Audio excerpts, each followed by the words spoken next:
Attendre des mois pour voir un dermato? Ou mission impossible pour avoir un rendez-vous chez l'ophtalmo?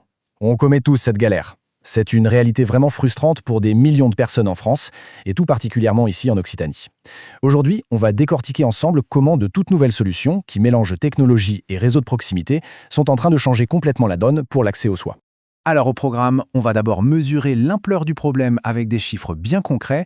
Ensuite, on explorera les innovations qui changent vraiment la vie, des plateformes en ligne à la coordination sur le terrain, ici même à Toulouse. On verra aussi comment la télésanté explose les délais. Et bien sûr, on parlera de la sécurité de nos données, un point essentiel.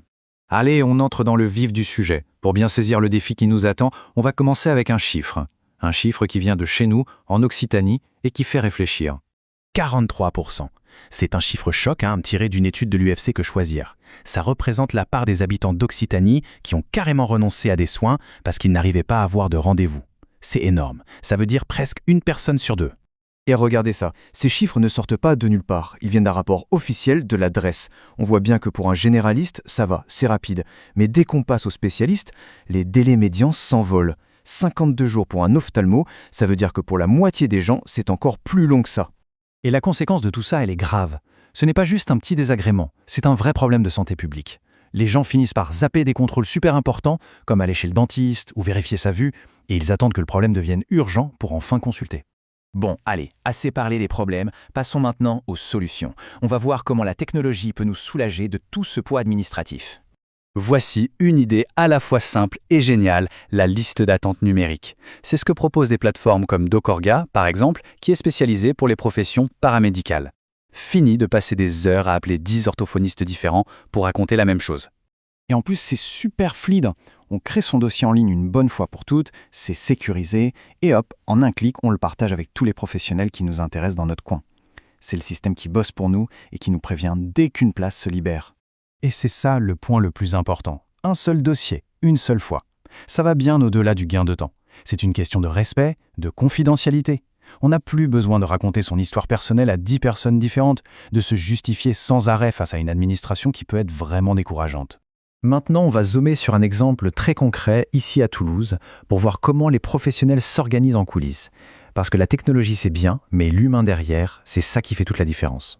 298, ce n'est pas juste un nombre. Ce sont 298 professionnels de santé, des médecins, des infirmiers, des pharmaciens, des kinés, qui ont décidé de s'unir et de bosser ensemble au sein de la CPTS Nougaro. C'est une communauté professionnelle territoriale de santé qui couvre tout le nord de Toulouse. Ces diapos résument parfaitement leur mission.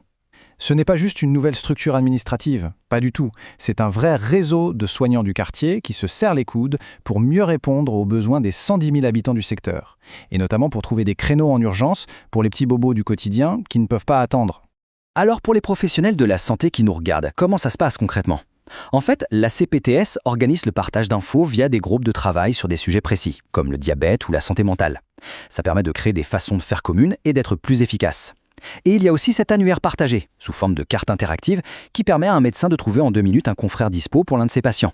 Alors, attention, qu'est-ce qui se passe quand on combine la puissance de ces réseaux locaux avec des outils technologiques vraiment performants? Eh bien, on assiste à une réduction juste spectaculaire des délais d'attente. Il faut bien comprendre ce que c'est la téléexpertise. C'est un véritable acte médical. Par exemple, un médecin généraliste peut prendre la photo d'un grain de beauté un peu bizarre et l'envoyer directement à un dermato du réseau.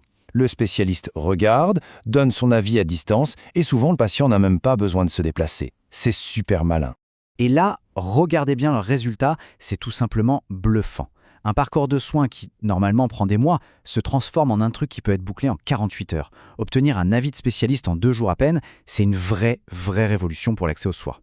Bien sûr, dès qu'on parle de partager des infos de santé, la question de la sécurité arrive tout de suite sur la table. C'est une inquiétude normale et c'est même la question la plus importante.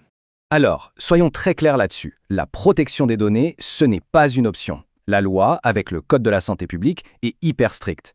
Les plateformes sérieuses sont obligées d'héberger les données sur des serveurs spéciaux, certifiés hébergeurs de données de santé, une norme ultra exigeante. La confidentialité est donc bétonnée. Comment? D'abord, grâce à un cryptage de bout en bout des messages. Les soignants communiquent entre eux via des messageries sécurisées, comme Medimail, qui sont intégrées directement dans leur logiciel de tous les jours. Et en plus, tout est tracé. Chaque consultation du dossier laisse une trace. On sait qui a regardé quoi et quand. La sécurité est vraiment absolue. Bon, alors, si on devait résumer tout ça, qu'est-ce qu'il faudrait retenir de vraiment important? Le point crucial à comprendre, c'est qu'il n'y a pas une seule solution magique. C'est la combinaison de tout ça qui fonctionne. C'est cette synergie entre des outils numériques qui nous simplifient la vie, une coordination humaine super locale avec les CPTS et la puissance de la télésanté. C'est ce mélange qui nous permet de reprendre la main sur ces délais d'attente. Du coup, on peut se poser la question, l'avenir de notre santé ne se trouve-t-il pas justement dans cet équilibre? Un mélange d'efficacité numérique pour que tout aille plus vite et de connexion humaine, de proximité pour être sûr d'avoir des soins bien coordonnés. C'est une perspective assez passionnante, non? Si cette analyse vous a plu, n'hésitez pas à vous abonner et à mettre un pouce bleu. Vous retrouverez tous les liens vers les plateformes dont on a parlé dans la description.